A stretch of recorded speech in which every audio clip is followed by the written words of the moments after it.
Salah satu villain yang paling kuat untuk film yang pernah saya tonton adalah Thanos. Bayangin, dengan jentikan jarinya, 50% populasi yang ada di dunia lenyap.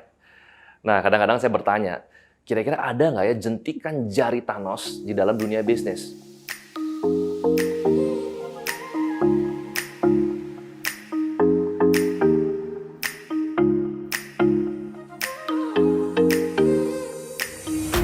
Dan ternyata ada.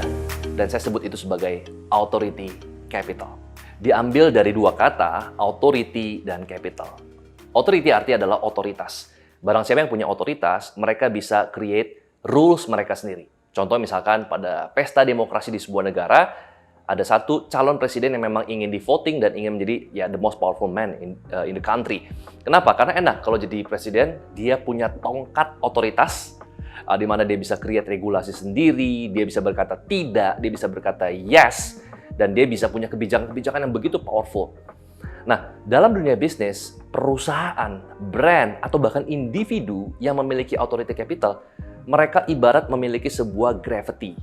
Ya, bayangkan kalau misalkan kalau kita lihat ada orang kok dia udah berhasil, makin lama makin kaya, makin besar, makin kaya, makin besar. Perusahaan yang sudah makin besar dapat momentumnya. Ketika dapat momentumnya, dia launch project berikutnya, produk berikutnya makin laku dan terus makin besar dan gelembungnya makin besar. Jadi itulah sebabnya kenapa kalau kita lihat kenapa kok orang yang susah makin susah-susah aja, bisnisnya nggak laku makin nggak laku, tapi brand-brand yang laku ketika dia dapat momentumnya itu malah semakin lama semakin besar semakin besar. Nah, ini bisa dijelaskan karena ketika sebuah produk, sebuah brand udah mendapatkan momentumnya, dia akan semakin besar dan dia memiliki otoritas. Dan otoritas ini akan meng-create gravity. Gravity itu akan membuat semua yang ada lebih kecil di sekelilingnya itu akan ketarik ke sebuah brand atau perusahaan atau individu yang punya gravity yang lebih besar. Oke, biar nggak usah terlalu pusing. Sebagai contohnya, misalkan ketika dua raksasa unicorn di Indonesia, Gojek dan Tokopedia yang akan merge, gitu ya. Dan masing-masing punya valuasi. Gojek punya valuasi 10 miliar dolar, kemudian Tokopedia punya valuasi 8 miliar dolar. Harusnya 10 miliar dan 8 miliar ketika di merge itu menjadi 18 miliar. Kenyataannya enggak. Begitu di merge jadi GoTo ya atau Gofar Go Together ya, itu jadi brand barunya Goto gitu ya. Valuasi menjadi 40 miliar. Jadi bukan 10 tambah 8 jadi 18, malah jadi 40 miliar dolar ya. Dan ketika mereka nanti IPO atau melisting, dan nanti market cap mereka itu akan menjadi market cap 3 besar market cap di Indonesia bersama dengan Bank BCA dan Bank BBRI. Bayangkan menjadi 3 market cap terbesar. Kalau misalkan nanti ketika mereka IPO, saham mereka naik 2 kali lipat, tidak menutup kemungkinan mereka akan menjadi perusahaan terbesar nomor 1. Nah, akhirnya ketika perusahaan itu sudah begitu besar, ada istilah too big to fail. Terlalu besar untuk gugur, terlalu besar untuk gagal. Nah, ketika let's say Bitcoin sudah punya market cap yang sampai begitu besar, ketika sebuah bank, ya misalkan sebuah institusi, Lehman Brothers yang begitu besar, ketika mereka too big dan akhirnya runtuh, ini akan mengganggu sistem dan akan memberikan efek domino effect, dan sehingga biasanya ketika mereka terlalu besar, beberapa kejadian ya yang sudah terjadi, government akan membail out. Ya, artinya akan menghidupkan kembali, mengeluarkan dana, memberikan pinjaman untuk membangkitkan kembali institusi-institusi besar. Karena kalau misalnya ini sampai kolaps, terlalu banyak, dia terlalu besar. Sehingga efeknya akan membuat keruntuhan sistemik. Nah, jadi kalau misalkan GoTo ini sudah menjadi 3 besar perusahaan di Indonesia, nah kita lihat cara kerja dari fund manager. Ya, fund manager mengelola dana, mereka punya prinsip sederhana. Mereka kelola dana begitu besar dan biasanya 50-60%, bahkan 70% mereka akan taruh dananya di investment yang aman. Dan rule of thumb-nya yang aman adalah ya mereka invest di top 3, top 5, atau top 10. Ya sisanya baru mungkin yang lebih sedikit high risk gitu ya, karena high risk high gain gitu. Nah, jadi ketika sudah menjadi top 3, kenyataannya adalah mereka akan menjadi sebuah perusahaan dengan otoritas yang lebih besar, punya gravity yang lebih besar, dan akan menarik all the big boys. Nah, jadi pertanyaan adalah, oke nggak usah jauh-jauh, saya sudah paham Pak authority capital dalam bisnis. Pertanyaan adalah how we create our own authority capital. Bagaimana cara kita meng-create our own authority capital. Nah, di sini saya catat ada 3 hal. Yang pertama adalah compounding growth. Nah, jadi gini, banyak dari kita berpikir yang namanya authority capital adalah personal branding. Definitely not. Ya, kenapa? Karena personal branding itu effortless. Contoh, saya pemarah. Kan nggak perlu effort. Ya memang saya pemarah, personal branding saya adalah pemarah.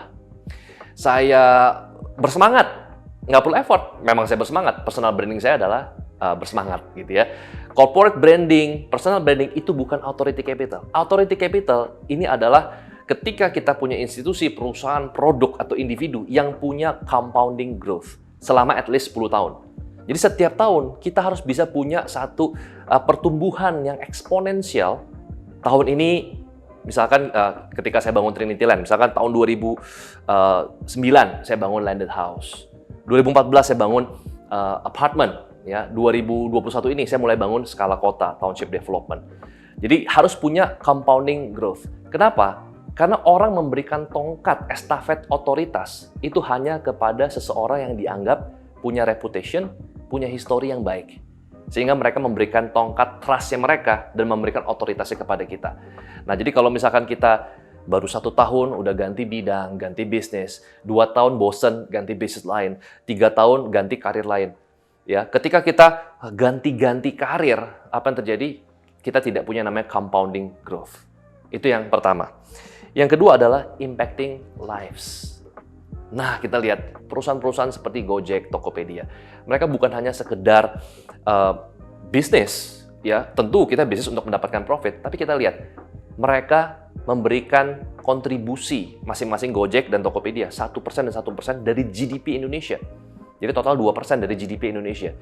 Bayangin berapa juta orang yang tadinya tidak bisa punya toko, sekarang bisa punya toko online. Ya, bayangin yang tadinya mungkin orang susah kemana-mana, sekarang pakai Gojek gitu ya. Mereka memberikan impact langsung. Jadi sekali lagi, kalau teman-teman ingin punya authority capital, bangunlah perusahaan atau produk yang punya impact. Contoh lagi misalkan Tesla.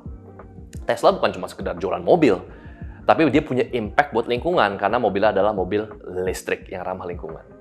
Ya, kemudian yang ketiga adalah jadi benchmark, bukan follow the wave, bukan riding the wave. Nah, kita selalu kadang-kadang ikut-ikutan orang, ini trennya lagi seperti ini. Enggak. Orang yang punya authority capital, orang yang punya otoritas, mereka lah yang jadi benchmark-nya. Karena mereka punya gravity yang begitu besar, mereka yang jadi benchmark-nya. Jadi, sekali lagi harus ikuti apa kata hati kita, ya. Kemudian jangan terpengaruh dengan pendapat-pendapat orang lain, punya benchmark dan punya idealisme sendiri. Tapi, harus stay relevan. Nah, banyak dari kita, ketika mereka mau berpikir, think different, tapi mereka nggak eksekusi dengan relevan, akhirnya mereka punah jadi dinosaurus yang lenyap begitu saja. Nah, ketiga benih di atas itu harus ditabur di lahan yang subur atau di ekosistem yang subur. Sama seperti ketika kita lihat di tahun 80-an, tahun 90-an, ada era yang disebut sebagai American Dream. Kenapa? Karena ketika kita datang ke Amerika saat itu, idea seliar apapun, ketika kita think different, ada crowdfunding di sana, ada modal ventura di sana, ada Silicon Valley di sana. Tapi sekali lagi, sebaliknya kalau misalkan kita punya benih yang bagus, benih yang potensial, tapi di lahan yang tandus, tidak akan tumbuh. Nah, untuk itu kita harus bisa membangun sebuah ekosistem. Yang pertama adalah the right information. Ekosistem yang baik bisa dibangun dari akses informasi yang lebih cepat dari orang lain dan informasi yang berkualitas, yang orang-orang belum pernah dengar. Yang kedua adalah resources. Ya, apakah kita punya resources yang tepat, funding yang tepat, ya, sumber dananya, leverage-nya. Dan yang ketiga adalah network. Siapa partner yang paling tepat untuk membangun ekosistem? Nah, buat teman-teman yang bingung bagaimana cara mulai membangun ekosistem, kebetulan dari tahun 2018 saya sudah meng-create sebuah ekosistem di mana teman-teman tinggal jump in, teman-teman tinggal ikutan, yaitu adalah Circle X. Circle X adalah sebuah komunitas ekosistem yang saya dirikan untuk bagi para private investor yang mereka ingin mendapatkan akses informasi, resources, dan juga network. Dan kita akan membuka batch yang terbaru, batch yang ke-8 tanggal 24 Juli 2021. Dan ini terbatas untuk 30 orang. Akan ada 8 pertemuan, 7 pertemuan secara online atau via Zoom, dan 1 pertemuan secara offline, yaitu Investor Mastermind. Investor Mastermind saya nggak sendirian, akan ada sahabat saya Bro Dani Sutradewa, dan juga Andika Sutoro Putra. Dan ini terbatas untuk 30 orang, dan komunitas ini gratis, jadi silakan teman-teman follow Instagram CircleX_VIP yang ada di bawah saya. I'll see you there.